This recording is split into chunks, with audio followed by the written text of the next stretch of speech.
Anda kembali bersama kami di Showbiz pemirsa. Dan seperti janji kami tadi, kami punya wawancara eksklusif bersama dengan top designer Indonesia yang kemarin ini juga membantu atlet-atlet Paralimpiade Paris 2024 yang juga bisa tampil kece loh selama penyelenggaraan Paralimpiade Paris 2024 di sana. Nah, kira-kira seperti apa ya wawancara eksklusif Showbiz? Nah, berikut kami akan tampilkan rekan Konita yang mewawancarai langsung Didit Maulana soal fashion, soal busana dan juga tren. Ini dia. Terima kasih Jason. Halo pemirsa Showbiz, saat ini saya sedang bersama dengan perancang busana yang udah terkenal banget di Indonesia dan go internasional. Dia juga merancang jersey yang dipakai oleh para atlet Indonesia yang sedang berjuang di Paralimpiade Paris 2024. Siapa lagi kalau bukan Didit Maulana. Halo Mas. Halo. Ya keren banget nih Mas. Sekarang udah pakai jaket yang dirancang untuk Paralimpiade Paris 2024. Betul. Nah boleh diceritakan ini Mas, ini filosofinya apa? Oke, nah jadi senang banget bisa ketemu dengan semuanya untuk menceritakan tentang filosofi jaket yang dibuat oleh tim Ikat Indonesia. Nah jadi waktu itu kita bikin satu desain motif yang terinspirasi dari, sebenarnya ini kalau dilihat ini seperti bulu burung Garuda gitu. Nah jadi kita terinspirasi dari burung Garuda yang menggambarkan kebinekaan. Kemudian si bulu-bulu tersebut kita masukkan warna-warna yang ada di dalam burung Garuda, seperti warna merah putih, kemudian ada warna emasnya gitu ya. Dan warna emas ini juga menggambarkan tentang menuju Indonesia emas dan menggambarkan positivity, semua optimisme dan semangat yang bergelora. Nah kemudian desainnya ini kami namakan Sandia Niskala. Nah Sandia itu berarti kesatuan atau unity, kemudian Niskala ini berarti kokoh atau kekuatan. Jadi kekuatan yang timbul karena persatuan gitu. Seperti Indonesia, kita banyak budaya yang beragam, tetapi justru keberagaman itu membuat kita menjadi kaya. Nah makanya kemudian kita rancanglah si Sandia Niskala yang kalau misalnya dikancing ke atas, ini kita bisa lihat bentuknya ini seperti sayap Garuda yang sedang mengepak gitu ya. Dan ini merupakan satu desain yang sebenarnya kalau boleh dibilang nih sangat kilat ya bikinnya, karena kita itu dihubungi di suatu Sabtu yang cerah waktu itu oleh Kemenpora untuk membuat desain ini. Wah ini keren banget nih Mas, udah detail dan filosofinya udah keren banget. Nah untuk tadi kan disinggung kilat Mas. Betul. Itu berapa lama Mas untuk bikinnya? Mungkin nggak nyampe 2 bulan ya Mbak waktu itu gitu. Jadi dibilang dimintanya itu mungkin 1,5 bulan yang lalu. Jadi langsung kita excited banget. Hari Seninnya langsung develop motifnya, kemudian minggu yang sama juga kita langsung develop bagaimana sih cuttingnya. Karena saya tuh pengennya, saya selalu suka dengan sesuatu yang oversize gitu. Makanya ini kita bikin oversize juga untuk si jaket Paralimpik ini. Nah mungkin ini di belakang ini udah ada kebaya ini. Betul. Mas Didit ya, ada kebaya. Mungkin bisa dijelasin Mas ini tuh kebaya apa gitu Mas? Nah jadi sebenarnya kalau kebaya-kebaya Indonesia itu kita punya ada beberapa model. Seperti contohnya ini adalah model kebaya Kutu Baru. Nah kebaya Kutu Baru ini adalah kebaya yang dihubungkan dengan ada satu bagian ya seperti di tengah ini. Nah kemudian di bagian bawahnya ini kadang kebaya Kutu Baru bisa dia panjang atau dia pendek seperti ini. Kemudian zaman dulunya sih stagen, tapi zaman sekarang mungkin penikmat fashion tuh bisa memadupadankan dengan sesuatu yang lebih istilahnya lebih beragam lagi lah gitu istilahnya. Nah kalau di sini saya menggunakan dia dengan tenunan lurik ya gitu. Nah kemudian kalau yang ini yang tahun ini karena film Gadis Kretek lagi booming, kemudian akhirnya orang mulai mengenal si kebaya janggan. Terus ada juga yang kebaya yang digunakan oleh Ibu Kartini, makanya disebut kebaya Kartini. Itu biasanya bentuknya seperti V-neck ya, seperti itu. Kalau untuk kebaya-kebaya kan sekarang Gen Z kan sering banget nih Mas pakai kebaya, terus gimana mix and match kebaya itu. Mungkin ada tips nggak sih Mas bagaimana kebaya itu bisa sesuai pakem, tetap sesuai pakem, tapi bisa modern juga, bisa terlihat oke deh. Nah, kunci pertamanya Mbak itu adalah yang pemakainya harus nyaman dengan apa yang dipakai. Biasanya saya selalu menganjurkan agar teman-teman itu melihat ini dipakainya outdoor atau indoor, kemudian untuk pagi atau malam, karena biasanya nanti misalnya kebaya dipakai untuk event-event yang lebih kasual, mungkin dengan bahan yang bisa lebih tipis, lebih ringan seperti katun. Nah, kemudian untuk yang lebih formal bisa menggunakan bahan seperti lace seperti ini, atau kebaya dengan bahan-bahan lain yang istilahnya lebih berat ya tampilannya kayak gitu. Nah, kemudian kalau tips mix and match-nya sih sebenarnya yang pertama tadi harus nyaman. Kemudian yang kedua adalah warna apa yang cocok dengan si penggunanya gitu. Nah, kemudian nggak selamanya kebaya itu hanya boleh dipadukan dengan kain batik, tapi dia bisa juga dipadukan dengan songket, bisa dipadukan dengan tenun ikat juga gitu ya. Selama warnanya itu masih selaras lah gitu, lihatnya kita masih enak. Dan jangan lupa juga ketika kita memakai kebaya, sebenarnya juga harus diperhatikan total look-nya, mulai dari head to toe, dari kepala sampai ke sepatunya seperti apa sih tampilannya yang cocok gitu. Nah, itu yang kemudian membuat kebaya itu menjadi fashionable ya apabila ingin digunakan untuk berbagai macam kegiatan. Mungkin untuk kebaya sendiri nih Mas, ada nggak sih kayak pakem-pakem yang nggak boleh hilang meskipun itu di mix and match gitu? Pakem-pakem yang nggak boleh hilang mungkin kalau buat aku ya, bagaimana dia bisa terlihat tetap elegan, tetap sopan juga gitu. Jadi kalau aku sih kurang begitu nyaman dengan kebaya yang terlalu seksi, karena menurut aku adalah ketika seseorang memakai kebaya itu adalah menampilkan bagaimana sih tampilan yang, karena kalau aku melihat perempuan berkebaya itu ada kekuatan di sana, ada keanggunan di sana gitu. Jadi memang dari segi panjang pendeknya kain itu harus diperhatikan, jangan terlalu cingkrang kainnya, atau pakai kebaya tapi rok mini gitu misalnya, itu juga kurang pantas ya, kurang sopan gitu. Jadi pakem yang pertama harus diketahui adalah dengan memakai kebaya membawa persona seorang perempuan Indonesia, bagaimana kita mau merepresentasikan sih perempuan Indonesia ketika kita memakai kebaya. Oke Mas, mungkin ngomongin mix and match nih Mas, boleh dinilai nih Mas, ini saat ini saya pakai baju seperti ini bagaimana nih Mas?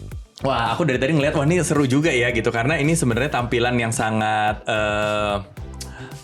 seru. Kenapa? Karena biasanya kan tampilan dengan tenun itu jadinya formal. Nah, kalau ini orang ngeliat formal, tapi pas ngeliat, wah sepatunya Keds nih gitu, jadi kelihatannya ada sportinya juga. Jadi sebenarnya ini sangat cocok digunakan untuk para generasi muda, bahwa kita bisa membawa tampilan ini tuh nggak cuman istilahnya apa ya, nggak cuman untuk yang formal aja, tetapi dibuat casual tuh bisa juga gitu.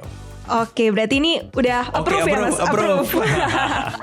Oke, mungkin ini bisa dilihat nih Mas, karena udah mix and match-nya udah oke, berarti sebenarnya kain-kain tradisional seperti ada kebaya, seperti ada tenun, itu sebenarnya bisa dipakai casual ya Mas ya? Bisa. Nah, ini yang menarik juga, karena kalau zaman dulu ketika kita pakai kain tradisional pasti ditanya, mau ke undangan ya, atau mau ke acara formal atau meeting, tapi sekarang kan enggak. Semuanya bisa pakai kain tradisional Indonesia kemanapun. Bahkan sekarang juga kita bisa melihat anak-anak muda, apalagi Gen Z juga lagi senang berkain tuh gitu ya, dengan kebaya-kebaya mereka, kemudian kainnya berbagai macam gaya, berbagai macam style gitu. Jadi buat saya sih sangat senang ya gitu, karena bener-bener banyak sekali masa depan yang indah lah untuk wastra Indonesia. Mas Didit, pernah nggak adakah seperti tantangan atau beban bahwa ini aku harus tetap konsisten dengan karya-karya yang bagus kayak gitu Mas? Kalau sekarang sih mungkin gimana bisa mempertahankan apa yang sudah kita lakukan bersama, dan bagaimana menjaga timnya tetap kompak, kemudian menjaga geloranya tetap ada gitu ya. Tapi kalau misalnya ditanya ada ambisi nggak sih? Aduh, kayaknya sekarang udah terlalu sibuk jadinya udah nggak mikirin ambisi apa. Yang penting kerjaannya beres, kemudian kita mengerjakan semuanya sepenuh hati dan selesai semua. Tapi mimpi besarnya mungkin pengen bisa juga untuk mendanani para artis internasional. Perjalanannya Mas Didit ini kan panjang banget, mulai dari dulu backgroundnya bukan fashion tapi udah go internasional dan udah keren. Mungkin ada gak sih Mas pelajaran yang bisa dipetik gitu? Pelajaran yang bisa dipetik selama membuat brand Ikat Indonesia adalah kita harus konsisten dengan apa yang kita pilih dan kita juga harus mempertahankan visi dan misi ketika awal kita ingin mewujudkan mimpi kita sendiri. Karena terkadang di tengah jalan kita suka lupa karena berbagai macam tantangan, berbagai macam challenge, sehingga kita suka lupa niat awalnya apa sih gitu. Nah kemudian dari situ terus belajar, karena belajar itu kita butuh untuk setiap saat harus naik kelas. Dan brandnya boleh aja bertambah usia, tetapi stylenya harus tetap adaptif dan harus tetap bisa sesuai lah dengan tren anak muda yang ada saat itu. Berarti terus ngikutin perkembangan ya Mas ya? Betul. Oh mungkin kalau boleh tahu, mungkin perkembangan saat ini itu apa sih Mas? Perkembangan tren fashion saat ini deh. Kalau sekarang sih perkembangan tren fashion saat ini tuh karena sekarang semakin banyak informasi dari luar ya, sehingga anak-anak muda tuh cenderung memadukan antara taste internasional dengan taste tradisional, dan itu sangat menarik ya gitu. Kita bisa melihat pakai blazer tapi tiba-tiba bawahnya pakai kain, kemudian tiba-tiba semuanya kebaya warnanya lagi pastel-pastel karena sekarang demam Korea ya. Jadi karena K-drama, K-pop segala macam, warna-warna busana mereka tuh secara nggak langsung mempengaruhi lah tren fashion dunia gitu. Oke, bagaimana nih Mas Didit saat ini melihat tren fashion 2024 ini, apa sih yang bakal naik gitu? Yang bakal naik kayaknya sekarang itu orang-orang udah mulai mau lebih eksploratif lagi ya, nggak cuman perempuan aja tetapi pria juga gitu. Dan banyak sekali tren-tren fashion juga yang sekarang udah bisa dipakai antara si pria dipakai wanita, yang wanita dipakai pria. Seperti jaket ini juga kan unisex gitu, jadi kita nggak membuat khusus perempuan atau laki-laki, tapi semuanya by sizing aja gitu. Jadi kayaknya sekarang semuanya lebih universal, kemudian juga tendensinya juga lebih santai juga sih gitu. Berarti saat ini tuh memang karya-karya fashion yang unisex lebih terkenal ya Mas. Betul. Ya. Mungkin buat Mas Didit sendiri untuk kedepannya apakah akan mencoba untuk di-separate gitu Mas, bisa apakah ini untuk perempuan dan ini memang bagusnya nih Mas untuk perempuan, dan yaudah unisex gitu untuk tren kedepannya. Kalau tren ke depan sih mungkin kita juga akan memunculkan items-items yang unisex ya, karena kan sebenarnya secara bisnis akan lebih baik juga, karena kan kita nggak harus nungguin klien perempuan atau laki yang membeli, jadi siapapun juga bisa beli gitu. Nah tetapi juga berarti harus disesuaikan antara warnanya seperti apa gitu ya, sehingga semuanya bisa menerima lah gitu untuk dari segi pattern, dari segi warna, dari segi shape gitu ya, dan itu pun juga memerlukan riset tersendiri juga. Kalau dari Mas Didit, ada nggak sih taste Mas Didit sendiri bahwa ini karya aku harus ada taste yang kayak gini gitu? Kalau aku sih biasanya karyanya itu terkenalnya dengan sesuatu yang simple tapi shape-nya menarik ya atau unik gitu. Nah kita sih explore di sana aja. Kenapa simple? Karena menurutku di Indonesia tuh kita bahan-bahannya tuh udah patternnya kaya banget. Kalau aku bikin terlalu istilahnya terlalu banyak eksploratif di sana, jadinya nggak bagus buat aku. Jadinya akhirnya mengeksplorasi siluet-siluet yang sederhana untuk bisa diaplikasikan dengan si kain-kain yang sudah penuh dengan corak dan motif ini. Oke, dan karena harus follow the trend ya Mas ya kalau di industri fashion itu, dan mungkin untuk kedepannya 2025 ini nanti akankah ada bocoran-bocoran tren apa sih? Untuk next season sih trennya lebih banyak yang menonjolkan keunikan-keunikan. Nah, kemudian juga eksplorasi dari segi warna-warna bold juga akan muncul. Mungkin beberapa tahun sebelumnya warna-warna yang pastel-pastel banyak, seperti tahun ini kan ada ada warna powder blue ya atau biru yang muda banget, kemudian warna ungu yang muda banget. Nah, untuk tren yang next season ini warna-warnanya lebih bold, tetapi juga tetap memunculkan banyak warna-warna bumi atau earth tone color. Oke, terima kasih ya Mas Didit atas waktunya. Ya pemirsa, sekian sudah wawancara dengan Mas Didit, seorang perancang busana yang udah go internasional dan yang merancang jaket dari Paralimpiade Paris 2024 yang saat ini dipakai oleh atlet Indonesia ya Mas ya? Betul. Oke, baik, terima kasih. Bye-bye. Dan jangan lupa setelah jeda iklan berikut ini kita akan lihat fashion show dengan tema pom bensin. Jelajahi cara baru mendapatkan informasi. Download Metro TV Extend sekarang.